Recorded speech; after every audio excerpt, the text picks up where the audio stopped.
Dando continuidade à nossa série de mensagens sobre orações que transformam, eu quero trazer aqui mais a nossa lembrança, o que originou essa série de mensagens foi essa pesquisa que diz que 92% dos brasileiros oram 5 vezes, no mínimo 5 vezes por semana. A pesquisa diz também que 78% dos brasileiros que dizem que oram pelo menos 5 vezes por semana, eles afirmam que oram mais do que uma vez por dia.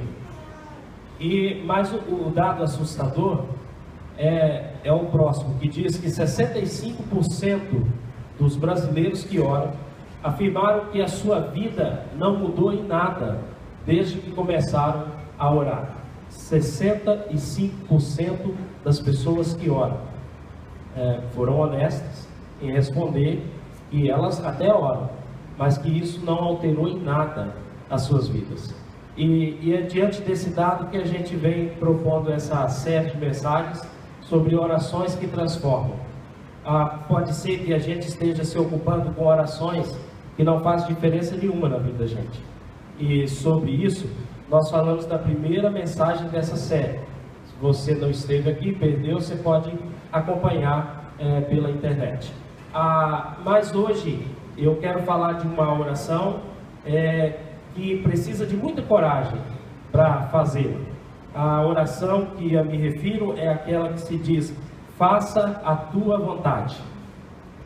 Você já orou assim?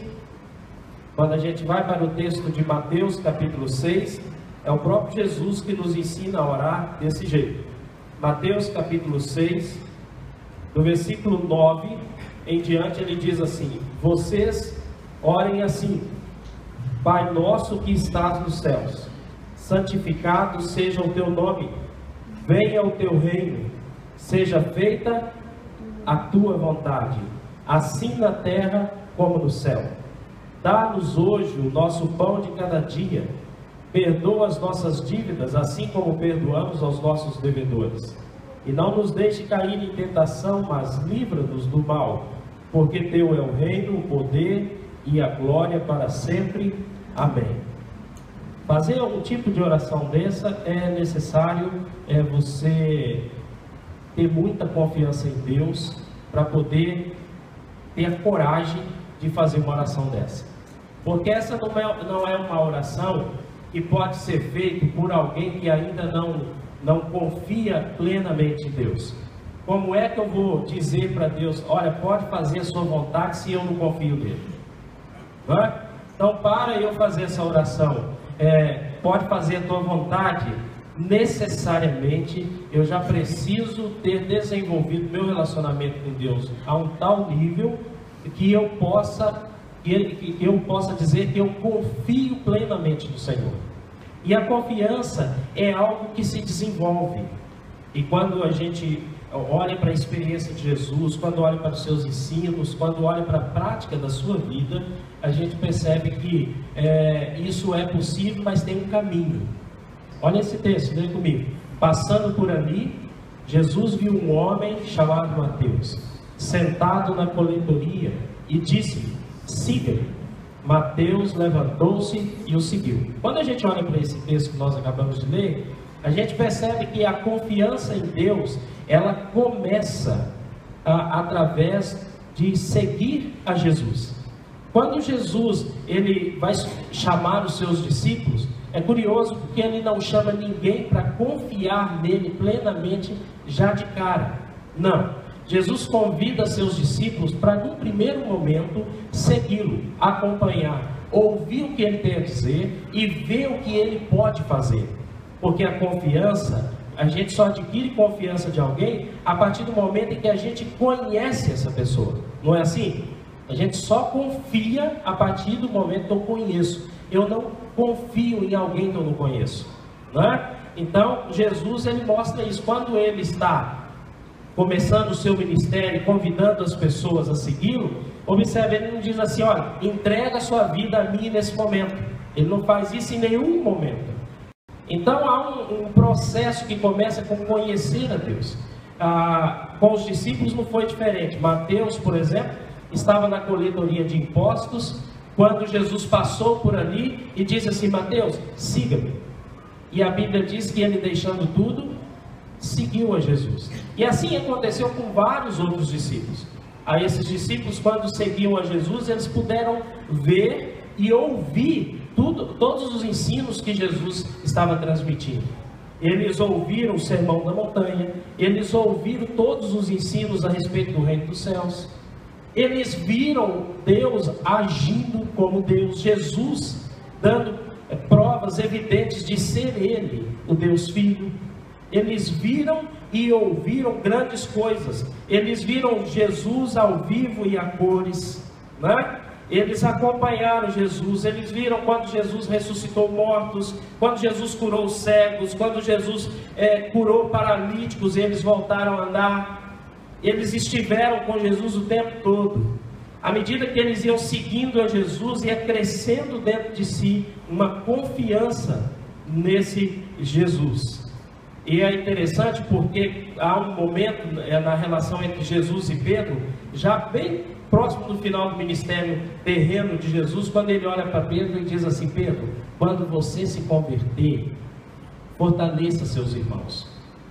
Mas Pedro já tinha andado com Jesus 3 anos, e ele ainda não era convertido. Observe que Jesus diz isso: Pedro, até agora você está me seguindo, está vendo aí as coisas acontecerem, mas você ainda não confia plenamente em mim. E isso é tão verdade, que os discípulos, todos eles, no momento em que Cristo é preso, o que eles fazem? Eles fogem, eles deixam Jesus sozinho. Isso é sinal de que eles confiavam em Jesus? Pode ser que sim, um pouco, mas não plenamente. Plenamente não. Foi um processo, né, que começou lá naquele convite de Jesus: siga-me, venha ouvir o que eu tenho a dizer, venha ouvir os meus ensinos, né, e veja o que eu sou capaz de fazer. Sabe que para fazer essa oração, faça-se a tua vontade, quem sabe o convite de Deus para você não é exatamente esse. Você não precisa nesse momento entregar no sentido de confiar plenamente sua vida a Jesus, mas você tem que se dispor a segui-lo, a ouvir o que Ele tem a dizer. Dê uma chance para Deus falar ao seu coração as verdades dEle, para Ele falar para você o plano dEle para a sua vida. Você precisa estar em contato com a palavra de Deus, porque é ela que abre os olhos, que dá entendimento e que dá base para que você tome uma decisão. Você precisa estar disposto a ouvir o que Deus tem a dizer. Ouça o que Deus tem a dizer. E mais, observe o que Deus tem feito, tanto na vida das pessoas que você conhece, mas como na vida das pessoas que têm as suas histórias registradas nas Escrituras. Quando você começa a ouvir sobre tudo que Jesus faz e fez, e que é capaz de fazer ainda hoje, quando você começa a testemunhar isso, a ver isso acontecendo, certamente a fé começa a brotar dentro da gente. É possível crer em Deus como esse? O primeiro passo para dizer numa oração ao Senhor: Senhor, faça-se a tua vontade. Primeiro você precisa saber qual é a vontade dele. Você precisa ouvir dele. Eu estou dizendo, faça a tua vontade, mas qual é a sua vontade? E o que me prova que a sua vontade é melhor que a minha? Não é? Quem não entende isso, no momento da dor, do desespero, da dificuldade, entra em crise, porque ele fica orando: Senhor, faça a tua vontade, desde que seja igual à minha. Não é? Não, a gente precisa conhecer a vontade de Deus, para saber qual é, e por que eu devo confiar nessa vontade. O que me garante que a vontade de Deus é melhor que a minha? Como um rapaz uma vez chegou para mim e falou: pastor, eu devo orar para que Deus me mande uma esposa? Eu falei: sim, por que não? Ele falou assim: e que seja conforme a vontade dele? Eu: sim. Ele falou: e se ele me mandar uma feia? A gente tem aquela ideia de que a vontade de Deus é pior do que a nossa, de que o gosto de Deus é pior do que o nosso. A gente confia mais na nossa perspectiva, no nosso gosto, na nossa vontade, do que na própria vontade de Deus. A gente pode não falar isso, mas a gente age assim. Porque quando a gente pede a Deus alguma coisa e Ele não faz daquele jeito, aí a gente descarta e vai fazer do nosso jeito. Então entenda, você precisa seguir Jesus no primeiro momento, andar com Ele, ouvir a voz dEle, ouvir seus ensinos e observar o que Ele faz na vida das pessoas. Conhecer primeiro a vontade dEle, conhecer a palavra dEle, para depois você decidir, é isso mesmo que eu quero para a minha vida? Você não pode fazer isso de uma forma irresponsável. Essa oração, ela exige um certo grau de relacionamento com Deus. É alguém que conhece a Deus, que é capaz de dizer assim: Senhor, pelo que eu te conheço, o que eu estou te pedindo, o Senhor sabe o quanto isso é precioso para mim, mas conhecendo o Senhor, faça-se a tua vontade, ainda que ela não seja minha, ainda que eu não entenda o que está acontecendo, mas faça a tua vontade. Jesus, quando nos ensinou a oração do Pai Nosso, Ele nos ensina, Ele diz aos discípulos: vocês quando orarem, vocês devem orar assim. E aí uma parte da sua oração é: faça a tua vontade, assim na terra como... Para pensar o que significa isso. O que significa dizer a Deus: eu estou abrindo mão da minha vontade, o Senhor faz a sua? O que significa isso? Quanto sacrifício eu tenho que estar disposto a passar, a abrir mão de coisas, de situações, para que Deus estabeleça a vontade dEle na minha vida? É bom a gente parar para pensar um pouco sobre isso. Ele nos chama a seguir hoje. No início pode ser que ao se aproximar, de ouvir a respeito de Jesus e de ver o que Ele fez no passado e faz hoje na vida das pessoas ao seu redor, pode ser que você se aproxime apenas por curiosidade. Não tem problema. Comece, se aproxime da palavra de Deus, se aproxime de pessoas que servem a Deus com integridade, mas se aproxime para observar. Pode ser por curiosidade mesmo, não tem problema. Acompanhe pessoas que amam verdadeiramente a Deus e veja o que Deus faz na vida delas. E deixe Jesus se tornar conhecido para você. Que a sua palavra se torne conhecida. Mas esse é um primeiro passo extremamente importante. Deixe o Senhor se revelar a você. Deixe Ele falar ao seu coração. Amém? Um segundo passo tão importante para fazer essa oração: é preciso comprovar por si mesmo. Antes de fazer essa oração, seja feita a tua vontade, você precisa ter experiências primeiro com Deus, porque senão você vai fazer essa oração da boca para fora. A gente faz a oração: Senhor, seja feita a tua vontade. Cara, a gente saiu ali fora, a gente já está lutando pela nossa vontade. Eu já estou brigando em casa porque eu quero fazer o que eu quero. Eu já estou pouco me lixando para saber o que Deus quer a respeito disso. Eu estou preocupado com o que eu quero. E você já viu que o menor desejo seu não satisfeito é o suficiente para você fechar a cara? Você já observou isso? Você está lá deitadão no sofá, cara. Aí tem alguém lá na cozinha e você fala assim: ô fulano, traz um copo d'água para mim. Ele fala: não vou levar para você água não. Por que eu vou levar? É o suficiente para você fechar a cara. E essa pessoa chega lá na sala, e se ela te pedir alguma coisa, você já sabe o que você vai responder, não sabe? É aquela risadinha irônica, no mínimo assim: você está de brincadeira? Eu te pedi um copo de água e você não me deu. Agora você me pedir isso daí? Você acha que eu vou te dar? Filho, nunca. Você entendeu como que você se transforma? Porque um desejo mínimo, pequeno, minúsculo, não satisfeito, é o suficiente para você fechar a cara. Você fica com raiva. Agora você imagina, você chega para Deus e diz assim: Senhor, seja feita a tua vontade, assim na terra como... Ou seja, em todos os lugares, que a vontade do Senhor se estabeleça na minha vida. Pensa no que você está orando. Olha a gravidade disso. Aí de repente Deus vai fazer a vontade dele na sua vida, e você fala: não estou gostando desse negócio. Eu quero do meu jeito, Senhor. Daqui, deixa eu fazer do meu jeito.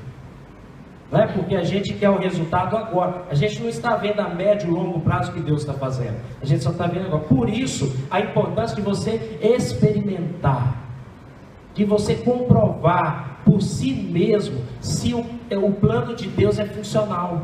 E como que você faz isso? A confiança é algo que se adquire aos poucos. Ninguém confia numa outra pessoa totalmente, de uma hora para outra. Ninguém faz isso. Deus sabe disso. Primeiro a gente vai testando nos mínimos detalhes. Eu gosto de brincar, falando sério, e eu sou do tipo que eu testo meus amigos, se eles são de confiança ou não. Primeiro eu conto um segredinho, que se ele contar não tem problema. Mas eu falo para ele assim, eu gostaria que você guardasse segredo. E aí eu fico observando. Se ele espalhar aquele segredo, eu não conto o segredo maior. Ué, ele não passou do menor. Você quer ver um outro teste? Eu faço amigo secreto. Eu fico observando quem é que vem me perguntar quem eu tirei. Não é amigo secreto? Por que você quer saber? Ah, eu não consigo guardar segredo. Ah, então, na minha cabeça, mantenha a distância para a sua segurança. Ué, você não sabe guardar segredo? Não é de confiança? A gente só confia as coisas mais íntimas. Você só deve confiar em quem se mostrou fiel nas coisas pequenas. No relacionamento com Deus, a confiança ela é um processo, é gradual. Você precisa primeiro confiar nas pequenas coisas. Senhor, olha para o princípio da palavra de Deus e pensa assim, eu vou colocar esse princípio em prática e vamos ver o que acontece se eu obedecer a Deus nesse particular, nessa coisa pequena. O Senhor está dizendo aqui que vai me sustentar se eu me mantiver fiel, grato a Ele. Então eu vou ser fiel e vou ser grato a Ele. E vamos ver se vai faltar alguma coisa lá em casa. E Ele diz assim, fazei prova de mim, me prove nisso. E aí a gente prova o Senhor. Sabe o que acontece? Quem prova o Senhor nesse aspecto? Experiência própria e depois de ver a experiência de todos aqueles que ousaram comprovar esse ensino. Então conheço muitas pessoas que são fiéis ao Senhor com as suas finanças e é grato a Deus com as suas finanças. E sabe o que acontece com essas pessoas que são fiéis e gratas com o coração inteiro? Você acha que Deus permite faltar alguma coisa nas casas delas? Você acha que deixa? Não. E aí você sabe, quando você coloca isso em prática, quando você resolve confiar ao Senhor, um princípio pequeno, simples, um único princípio, e aí você vê o resultado, que acontece exatamente aquilo que Deus falou que iria acontecer, aí você pensa assim, engraçado, ele acertou nessa. Ele falou que isso ia acontecer e aconteceu. Outro dia você está lendo a palavra e o Senhor diz assim, olha, descansa o seu coração, creia em mim, fique tranquilo, pois aos meus anjos darei ordem a teu respeito para que você não tropece em nenhuma pedra. E aí você diz, Senhor, hoje eu vou colocar esse princípio em prática, eu confiarei ao Senhor o meu dia. E observa como que Ele vai te guardar. Toda vez que você coloca um princípio da palavra de Deus em prática, o resultado é infalível. Acontece exatamente aquilo que a palavra de Deus diz que vai acontecer. Aí, aos poucos, à medida que você vai colocando esses princípios de Deus em prática, a fé vai sendo fortalecida. E de repente você está confiando plenamente no Senhor. Entende? É tudo um processo. Primeiro você se aproxima do Senhor por curiosidade, para ouvir os ensinos que Ele tem, para ouvir sobre a pessoa dEle, para ver como que Ele age em relação às pessoas, do passado e do presente. Como que Ele trata as pessoas, como que Ele cuida das pessoas. Depois, você resolve colocar em prática alguns princípios e observar se Ele cumpre o que promete. E nessa experiência de provar e ver, provar e ver, provar e ver, a fé é fortalecida. Ela vem à tona. E aí você chega a um ponto de poder fazer essa oração. Senhor, eu te conheço. Então seja feita a tua vontade. Uma vez eu fui abrir uma conta para a igreja, numa papelaria lá em Campinas. E a experiência do dono daquela loja com cristãos não era boa. E quando ele soube que eu era pastor, ele falou: "Ixi, eu não vendo para você." Aí eu falei: "Não, mas eu tenho que limpar o nome dos clientes desse cara, não é possível." E aí eu falei: "Vai ser uma questão de honra abrir uma conta aqui." Aí eu falei: "Mas não existe nenhum jeito de abrir essa conta?"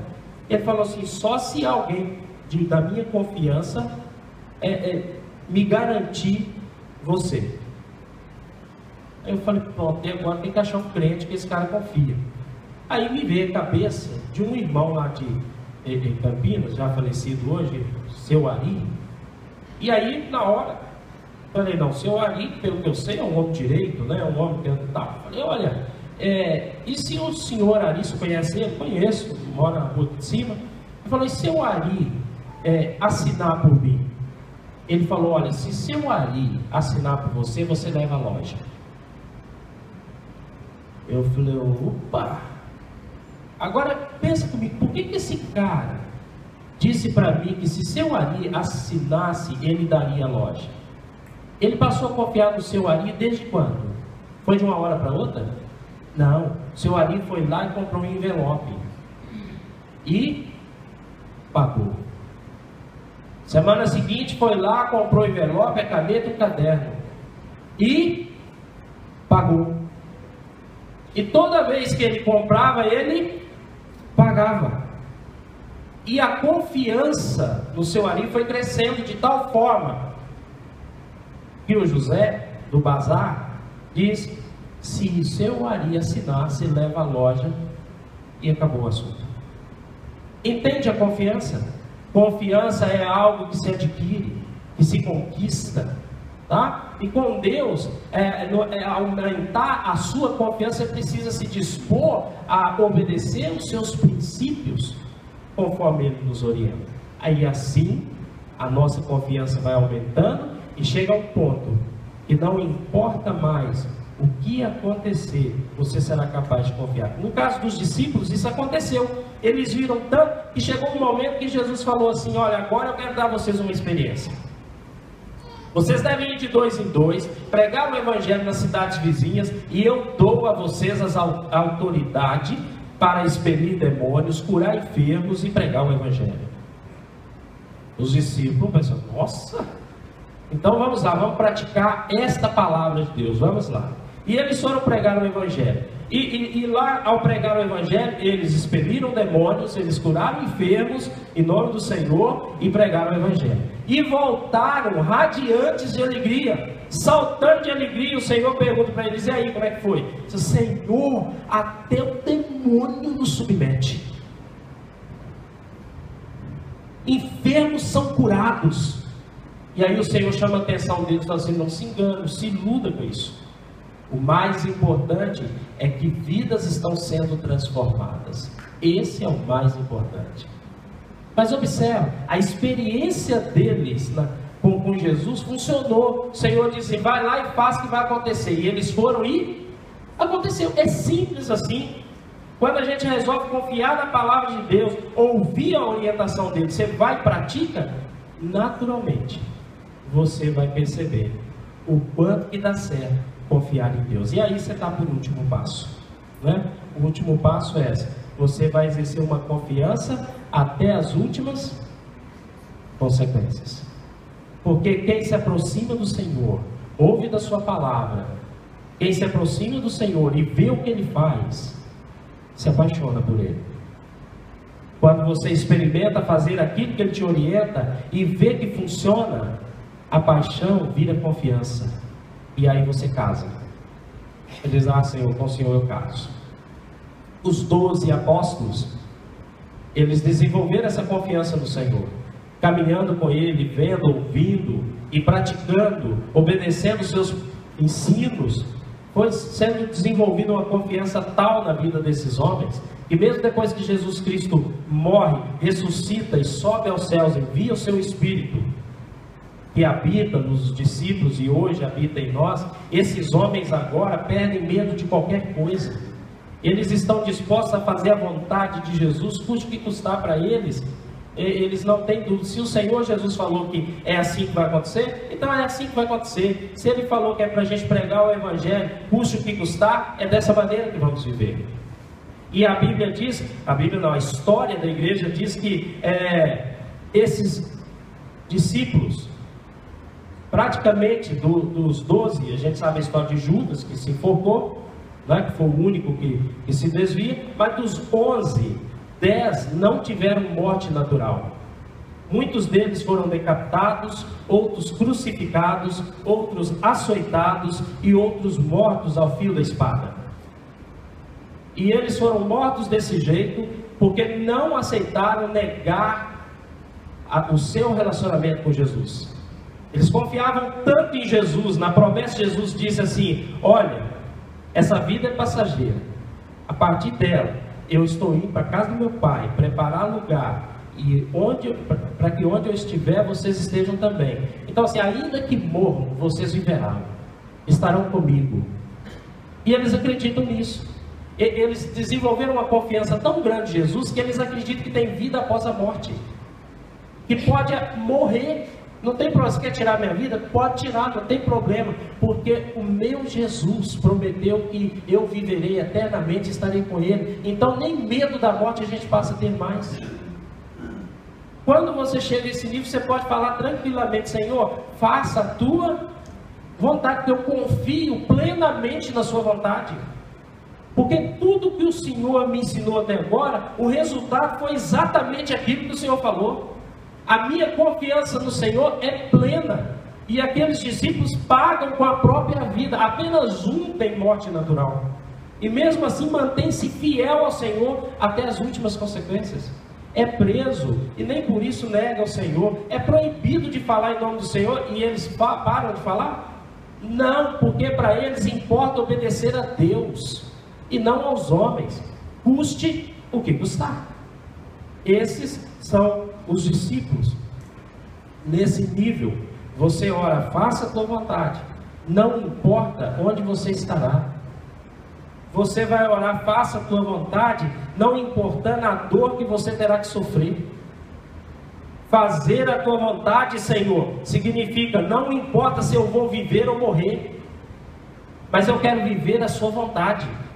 Se a sua vontade for para que eu passe por essa dificuldade, então eu vou passar. Se a sua vontade for que eu passe pelo vale da sombra da morte, é por lá que eu vou passar. Eu não darei volta no caminho, mas eu farei aquilo que o Senhor quiser.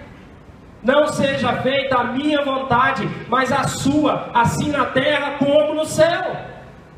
Confiança plena, total, não negociável. Essa oração